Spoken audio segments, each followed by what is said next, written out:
నమస్తే, welcome to Andhraprabha. నేను Rana Pratap. Telangana TSPSC చైర్మన్గా మాజీ డీజీపీ అయిన మహేందర్ రెడ్డిని గవర్నర్ తమిళసై ఆమోదించేశారు.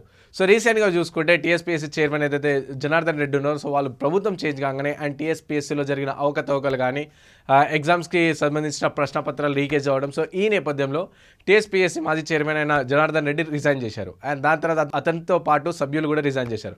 సో ఈ నేపథ్యంలో వాళ్ళ రిజైనేషన్ గవర్నర్ ఆమోదం ప్రకటించలేరు. సో తర్వాత గవర్నర్కి ఇచ్చేసిన తర్వాత మన గవర్నమెంట్ కాంగ్రెస్ ప్రభుత్వానికి సంబంధించిన అధికారులు వెళ్ళి అండ్ దాన్ని ఆమోదిస్తే త్వరగా మనం మళ్ళీ కొత్త నోటిఫికేషన్ విడుదల చేయడానికి ఛాన్స్ ఉంటుందని చెప్పడం జరిగింది.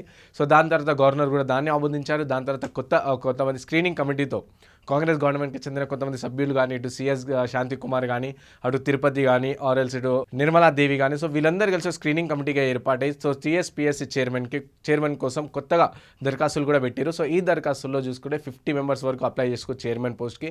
అండ్ సభ్యులకు వచ్చేసి 371 మంది చేసుకున్నారు. సో ఈ 50 చైర్మన్ ఎవరైతే అప్లై చేసుకోరో సో వాళ్ళందరిలో చూసి సో మెయిన్గా వచ్చేసి మహేందర్ రెడ్డిని ఫిక్స్ చేసేసారు అనమాట. సో మెయిన్గా రీజన్ ఏంటంటే మహేందర్ రెడ్డి ఒకటి ఐపీఎస్ క్యాడర్ కావడంతో, ఎందుకంటే ఇప్పటివరకు తెలంగాణ రాష్ట్రం ఏర్పడిన తర్వాత టీఎస్పీఎస్సీ చైర్మన్ వచ్చేసి ఐపీఎస్ క్యాడర్లో నియమితులైన వ్యక్తిగా ఫస్ట్ మహేందర్ రెడ్డి అని చెప్పుకోవచ్చు. సో అతన్ని ఆమోదించేసి దానికి సంబంధించిన ఫైల్ కూడా నిన్న గవర్నర్కి పంపించడం జరిగింది. సో గవర్నర్ పంపించిన తర్వాత రేవంత్ రెడ్డి కానీ, ఇటు మళ్ళీ బట్టి విక్రమార్క కూడా నేను రీసెంట్గా మర్యాదపూర్వకంగా తమిళసాయిని కలవడం కూడా జరిగింది.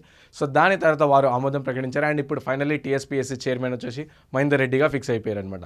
కానీ ఏంటంటే టీఎస్పీఎస్సీ చైర్మన్ పదవి కాలం వచ్చేసి ఓన్లీ 62 ఇయర్స్. కానీ మహేందర్ రెడ్డి వచ్చేసి ఇంకా ఈ డిసెంబర్ వరకు 62 ఇయర్స్ కంప్లీట్ అయిపోతుంది. ఎందుకంటే 1962లో జన్మించారనమాట అతను. ఈ డిసెంబర్ రాగానే అతను 62 ఇయర్స్ అయిపోతుంది. సో దాని తర్వాత మళ్ళీ కొత్త చైర్మన్ పదవి కోసం మళ్ళీ వేయాల్సి వస్తుంది అన్నట్టు ఒక టాక్ కూడా నడుస్తుంది అనమాట.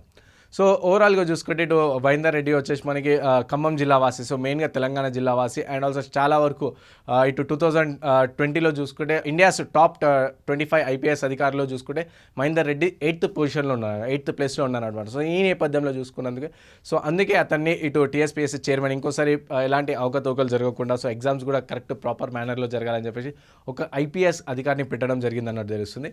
అండ్ ఇటు సభ్యుల విషయానికి వస్తే నార్మల్గా అయితే టీఎస్పీఎస్సీకి సంబంధించిన సభ్యులు 10 మంది ఉండాల్సి ఉంది.